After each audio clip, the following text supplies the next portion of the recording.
Halo Sobat Film, gimana kabarnya? Semoga dalam keadaan sehat. Kali ini kita akan membahas alur cerita film western cowboy. Film ini berjudul Shane, menceritakan seorang pria misterius bernama Shane. Dia tiba di sebuah kota kecil di Wyoming pada tahun 1889. Shane kemudian bekerja sebagai buruh di peternakan Josh Terry, seorang petani dengan istri dan anak laki-lakinya. Shane kemudian mengetahui bahwa Terry dan petani lainnya terjebak dalam konflik dengan peternak besar bernama Rufus Rucker yang mencoba mengusir para petani dari tanah mereka sehingga dia dapat memperluas peternakannya. Oke, kita masuk ke alur cerita filmnya.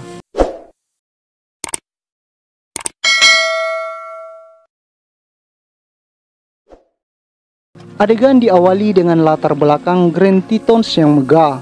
Seorang anak berusia 8 tahun bermata biru lebar, Josh Terry, sedang melacak rusa dengan senapannya.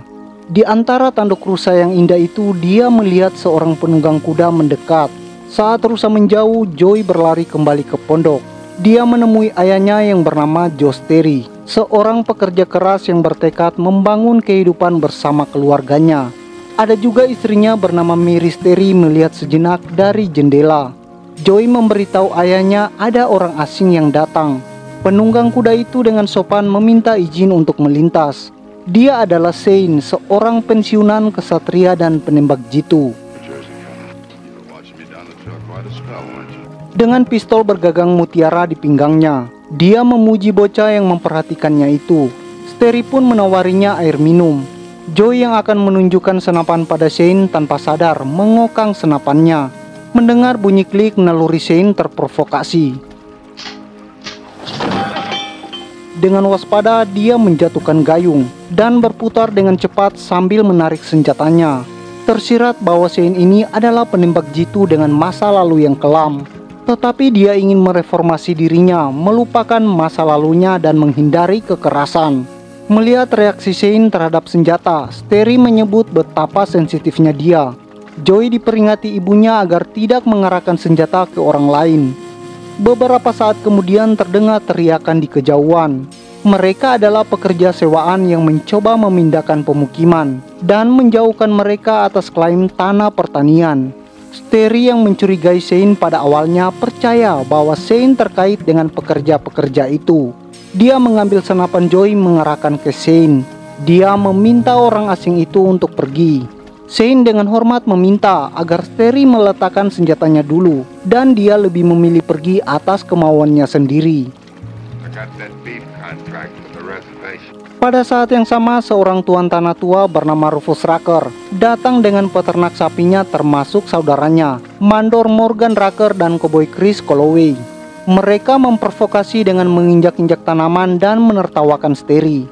Mereka mengejeknya karena memegang senapan serta mengancam dan mengintimidasinya.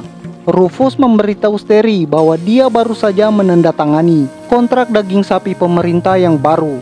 Dia sekarang membutuhkan semua lahan peternakan di situ agar ternaknya dapat berjalan dengan bebas. Istrinya keluar menenangkan suaminya, sementara itu Shane datang dari belakang dan dengan tenang serta percaya diri membelas Terry. Dia mengatakan bahwa dia teman Terry. Dengan perkenalan itu, para peternak buru-buru pergi dan kembali menginjak beberapa sayuran Terry. Terry pun malu dengan mencurigai Shane. Dia meminta Shane tinggal untuk makan malam bersama keluarganya. Saat makan disiapkan, Terry menjelaskan keyakinannya tentang transformasi barat dari pengembalaan menjadi pertanian, produksi daging sapi dengan sistem kandang atau pagar. Menggembalakan ternak di tempat terbuka tidak bisa berlangsung selamanya. Dibutuhkan terlalu banyak ruang untuk hasil yang terlalu sedikit, kata Terry. Tiba-tiba terdengar suara tak terduga di luar, menyebabkan Shane dengan cepat bergerak akan menarik pistolnya. Sangat kontras terlihat siapa dia sebenarnya, walaupun masa lalunya masih menjadi misterius. Terry pun lanjut menjelaskan bahwa dia akan tetap bertahan. Satu-satunya cara dia akan pergi adalah dengan kotak pinus. Artinya mereka harus menembaknya sampai mati sebelum mengambil lahannya. Keesokan paginya, Shane pun bergabung dengan Steri hingga malam. Mereka memotong dan mencabut tunggal pohon besar di halaman yang sebelumnya sedang dikerjakan Steri. Keesokan paginya, Joey dibangunkan oleh suara rusa yang sedang memakan tanaman mereka. Di luar jendela, dia mengambil senapannya berlari keluar dan melepaskan tembakan imajinernya ke arah penyusup itu. Kemudian dia menemukan Shane sedang tidur di gudang dan dengan ragu bertanya tentang rencana masa depan Shane. Dia ingin belajar cara menembak sebelum Shane pergi. Atas nama orang tuanya, Joey mengundang Shane untuk tinggal bersama mereka sebentar lagi. Kemudian tanpa senjata di pinggang, Shane pergi ke kota, membeli soda pop untuk Joey dan pakaian kerja untuk dirinya sendiri. Dia akan mengganti pakaian kulit rusanya dengan pakaian kerja Levi's. Tak lama berselang, pemukim lainnya bernama Ernie Wake datang. Petani itu jengkel karena Rucker bersaudara menggerebek tanaman gandumnya. Pagar dipotong, sapi jantan masuk merusak tanaman. Cukup banyak pelecehan telah dialaminya dan dia bosan dengan permintaan Steri yang tidak efektif agar dia tetap tinggal. Steri meyakinkannya untuk tinggal sedikit lebih lama dan bersatu dengan petani lain. Mereka pun merencanakan pertemuan dengan pemukim lainnya. Di Grabstone McIntyre, salah satu toko dari sedikit bangunan yang terletak di kota perbatasan itu. Shane diamati oleh dua orang bernama Fred Lewis, kepala keluarga pemukim yang mengawasi rombongan anaknya berbelanja, serta pemilik toko dan bar Sam Grafton. Shane menjelaskan bahwa dia bekerja untuk Steri dan meminta beberapa celana siap pakai yang mungkin cocok untuknya. Shane pun mencoba celana denim biru dan kemeja kerja biru muda itu.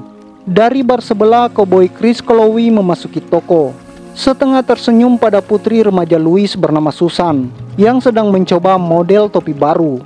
Di salon, bartender memberitahu Calloway bahwa penghuni liar baru telah tiba di kota. Dia menjawab, "Ya, kupikir aku mencium bau babi." Mengenakan pakaian yang baru dibeli, Shane memasuki salon membeli soda pop untuk Joey. Dia ditertawakan karena memesan minuman anak-anak, bukan whisky. Calloway berteriak ke bartender, "Jauhkan babi dari tempat kita minum." Shane diejek dan diperlakukan sebagai salah satu pemukim yang pengecut. Shane bersabar menghindari pertikaian. Dia mencoba untuk mengabaikan koboi itu, bahkan ketika baju barunya disiram whisky. Calloway mengancam menyuruhnya pergi dan jangan kembali. Meski benar-benar dipermalukan, Shane menuruti dengan damai untuk menghindari masalah. Malam itu hujan lebat. Beberapa pemukim yang adalah para petani bertemu di rumah Steri. Mereka berbagi cerita bagaimana Rucker mengancam mereka. Steri bersikeras tetap tinggal di tanahnya. Shane masuk dan dia diperkenalkan kepada mereka. Datang juga seorang mantan konfederasi, Frank Torrey dan Louis. Mereka mengetahui pertikaian Shane dengan Calloway di kota dan yakin bahwa mereka tidak dapat mengandalkan Shane yang pengecut untuk bergabung dengan mereka. Steri membalas bahwa dia menyuruh Shane menjauh dari masalah. Karena dicemooh oleh mereka, Shane meninggalkan pertemuan itu dan berdiri di luar di tengah hujan yang lebat. Di kamar tidur tempat Joey dibacakan cerita oleh ibunya. Mereka mendengar seluruh pembicaraan itu.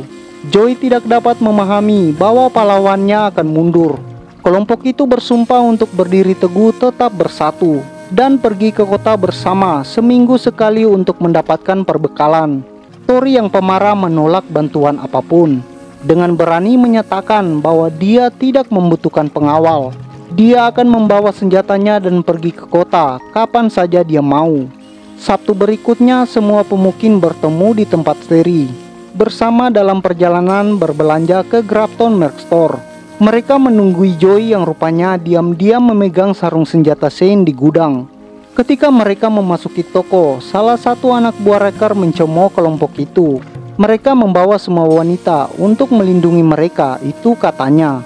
Shane mengembalikan botol pop soda Joey di salon. Sekali lagi dia diejek oleh Calloway yang sedang bermain poker. Kali ini ketika diancam Calloway, Shane memesan 2 minuman whisky dan melemparkan satu ke baju Calloway dan satu lagi ke wajahnya. Dia kemudian meninju Calloway dan melemparkannya keluar salon ke toko di sebelahnya. Adu tinju di ruang bar pun dimulai. Joey menyaksikan pahlawannya dengan terpesona. Pengecut sejati Fred Lewis meninggalkan toko karena takut hal terburuk akan terjadi. Para pemukim lainnya takut akan pembalasan jika mereka bergabung dengan Shane. Shane akhirnya berjuang sendiri menaklukkan lawannya.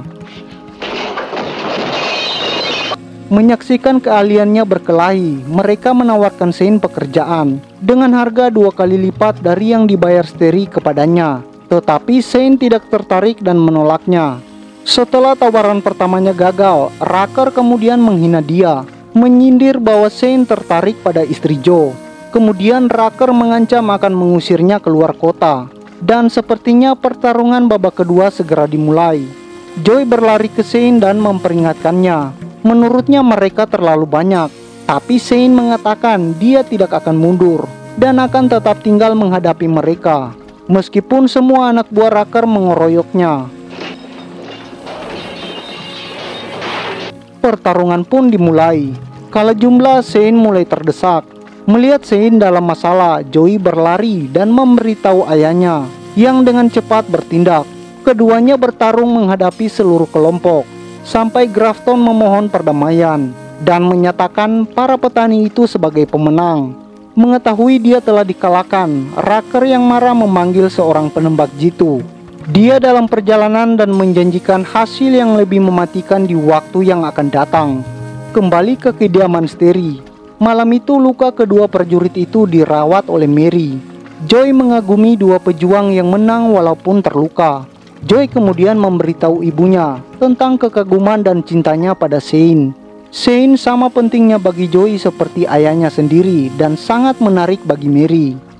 Pada hari kemerdekaan, pria bersenjata sewaan Rucker bernama Jack Wilson tiba di kota. Tinggi, topi hitam, memakai rompi, dan 2 senjata di pinggang. Dia berjalan masuk ke bar. Wilson mengatakan bahwa dia dipanggil oleh Rucker. Penjaga pun mengatakan bahwa Rucker di lantai atas sedang tidur.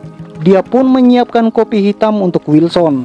Untuk memprovokasi dan membuat banyak konflik, pengembala sapi Rucker membunuh babi betina Ernie Lewis dan meneror keluarganya.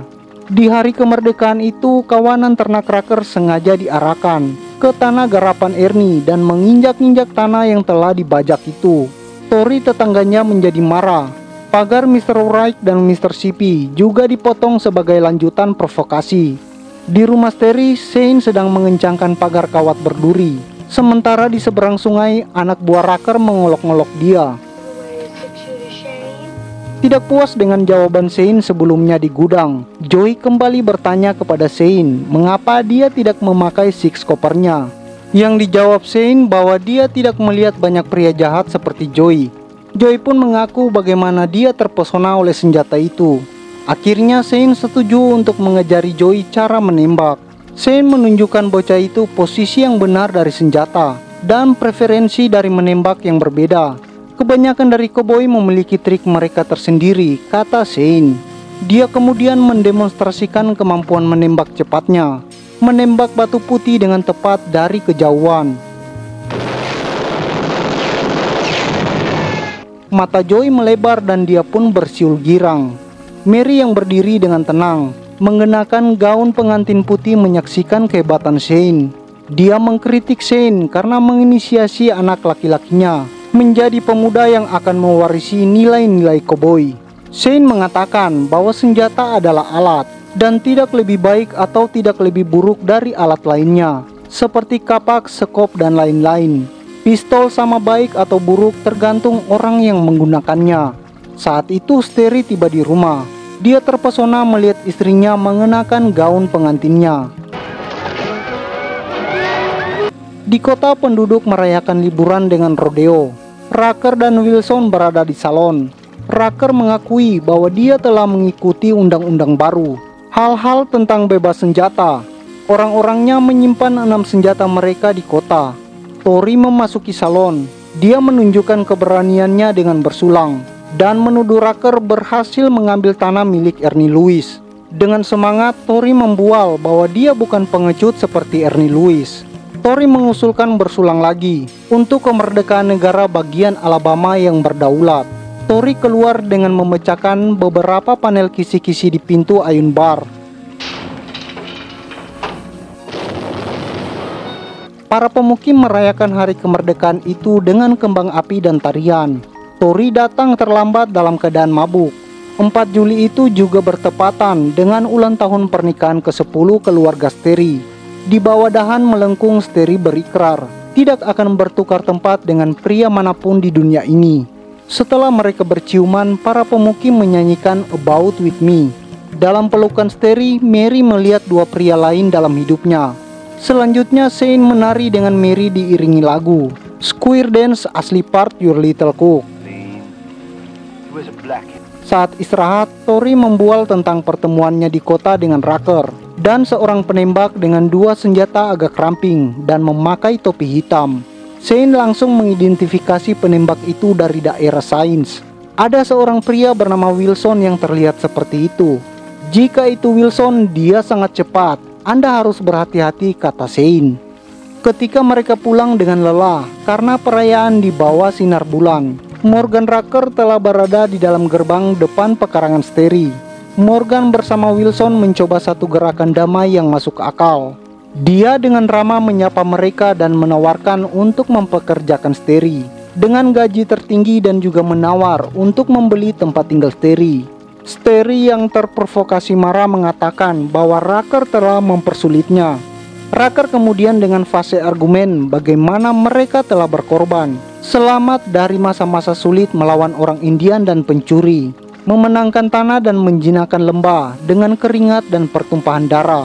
Kemudian orang-orang pindah dan mulai memagari lahan, mengambil air untuk irigasi sehingga sungai menjadi kering. Rucker turun dari kuda memohon kepada anak laki-laki Steri. Steri menolak tawaran kemitraan tersebut. Rucker yang kecewa buru-buru pergi, dan dengan senyum jahat Wilson memundurkan kudanya keluar halaman. Keesokan harinya di kota, di mana Rucker bersumpah bahwa dia mungkin perlu membunuh Steri meskipun perbuatan itu akan dilakukan oleh Wilson. Keluarga Rucker mempertimbangkan untuk memancing Steri datang ke kota agar mudah menghadapinya dan membunuhnya. Hari yang gelap, mendung, petir bergemuruh, korban pertama datang. Tori ditemani Alexis Day nongkrong di beranda Grafton. Wilson menantang, memprovokasi dan mengejek Tori yang agak sombong dan berkepala panas itu. Tori harus bekerja keras melewati lumpur untuk sampai di teras kayu menjawab panggilan Wilson.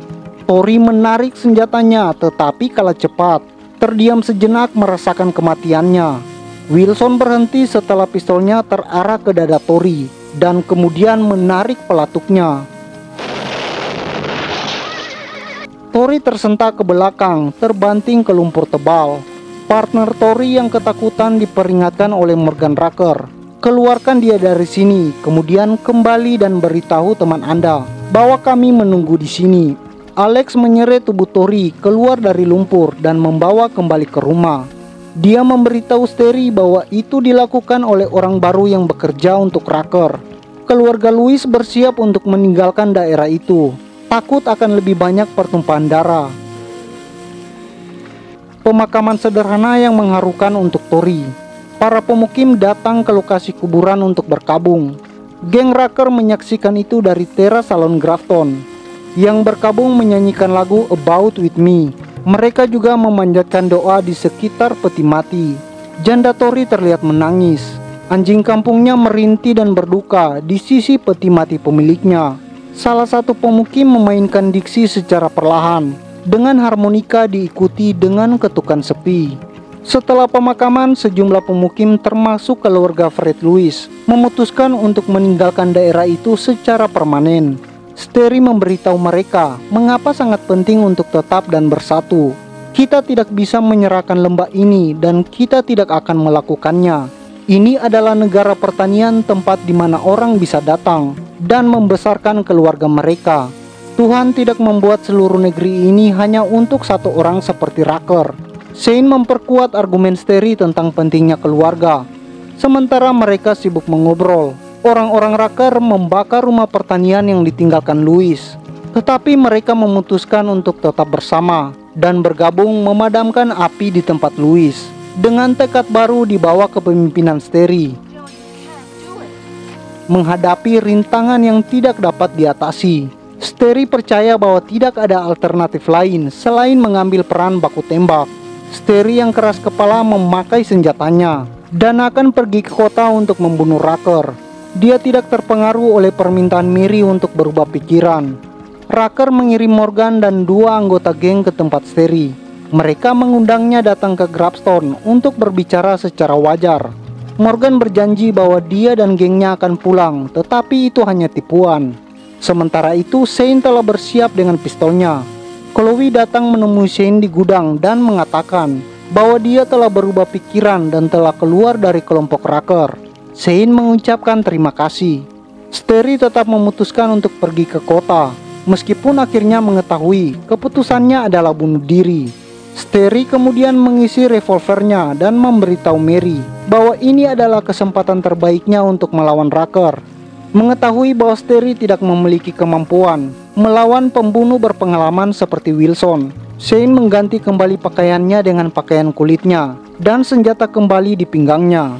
Shane mengusulkan untuk menggantikan Steri, mengetahui bahwa dia adalah pasangan yang tepat untuk baku tembak. Dia mengatakan pada Steri, mungkin Anda cocok untuk Raker, mungkin tidak. Tetapi Anda bukan tandingan Wilson, kata Steri.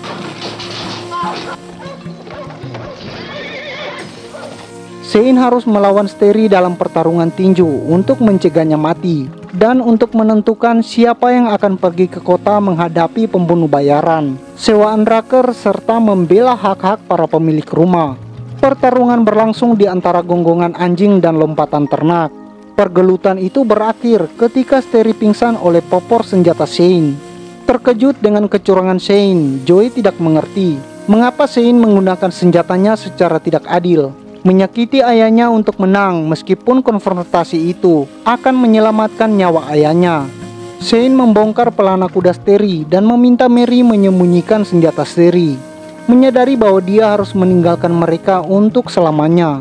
Setelah tindakan heroiknya untuk mereka, Mary mendekati Shane, menjabat tangannya dan berpesan agar berhati-hati.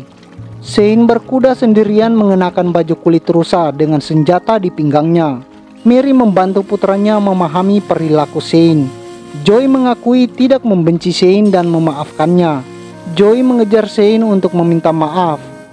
Hari hampir gelap ketika Shane perlahan memasuki salon, melihat sekeliling menuju bar dan bersandar di sana. Dia menantang Raker yang duduk.